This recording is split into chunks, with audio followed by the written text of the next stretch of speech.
आज हम जानेंगे कि संधि और समास में क्या अंतर है।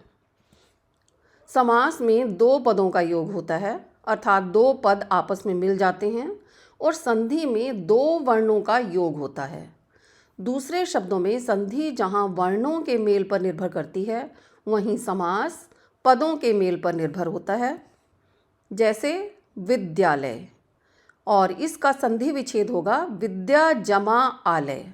अब आप यहाँ पर देखेंगे कि यहाँ विद्यालय में दो वर्णों का योग हो रहा है, अर्थात दो वर्ण मिल रहे हैं। इसका वर्ण विच्छेद कुछ इस प्रकार होगा।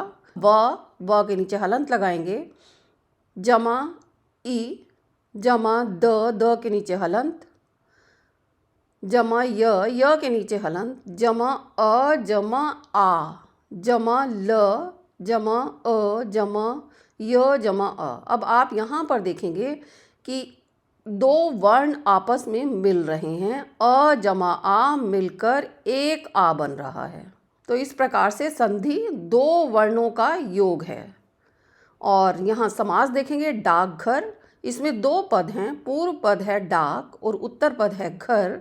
डाक का घर, यहाँ पर डाक और घर दोनों पद आपस में मिल रहे हैं, दो पदों का योग हो रहा है और मिलकर शब्द बना रहे हैं डाक घर।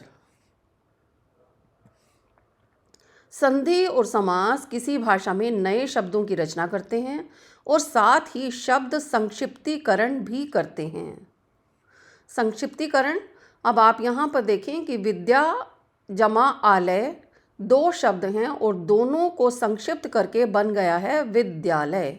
इसी प्रकार डाक का घर, इनका संक्षिप्तीकरण है डाकघर। संधि में वर्णों के योग से वर्ण परिवर्तन हो सकता है, किंतु समास में ऐसा नहीं होता।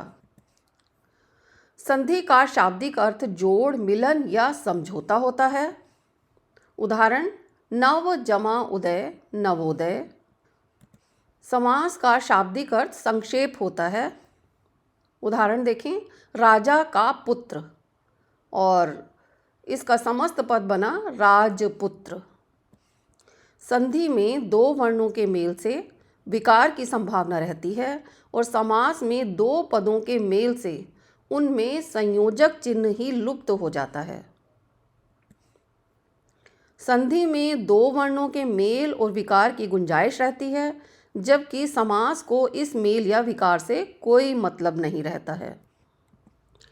संधि में जिन शब्दों का योग होता है उसका मूल अर्थ नहीं बदलता है, जबकि समास में बने शब्दों का मूल अर्थ परिवर्तित हो जाता है।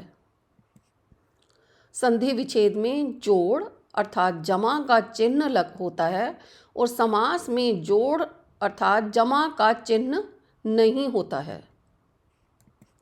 समास में पदों के प्रत्यय समाप्त कर दिए जाते हैं, संधि में ऐसा कुछ नहीं होता। संधि 3 प्रकार की होती है, जबकि समास 6 प्रकार के होते हैं। संधि में विभक्ति या शब्द का लोप नहीं होता, किंतु समास में विभक्ति या पद का लोप हो सकता है। संधि को तोड़ने की क्रिया संधि विच्छेद कहलाती है, वहीं समास को तोड़ने की क्रिया समास विग्रह कहलाती है। जैसे पीतांबर में दो पद हैं, पीत और अंबर। इसका संधि विच्छेद होगा पीत जमा अंबर, और समास विग्रह होगा पीत है जो अंबर या पीत है जिसका अंबर। यहाँ ध्यान दें कि हिंदी में संधि केवल तत्सम पदों में होती है, जबकि समास संस्कृत, तत्सम, हिंदी, उर्दू हर प्रकार के पदों में होता है। यही कारण है कि हिंदी पदों के समास में संधि आवश्यक नहीं है। मेरी ये वीडियो पसंद आए तो इसे लाइक करें, शेयर करें और मधुकलश चैनल को सब्सक्राइब करना ना भूलें।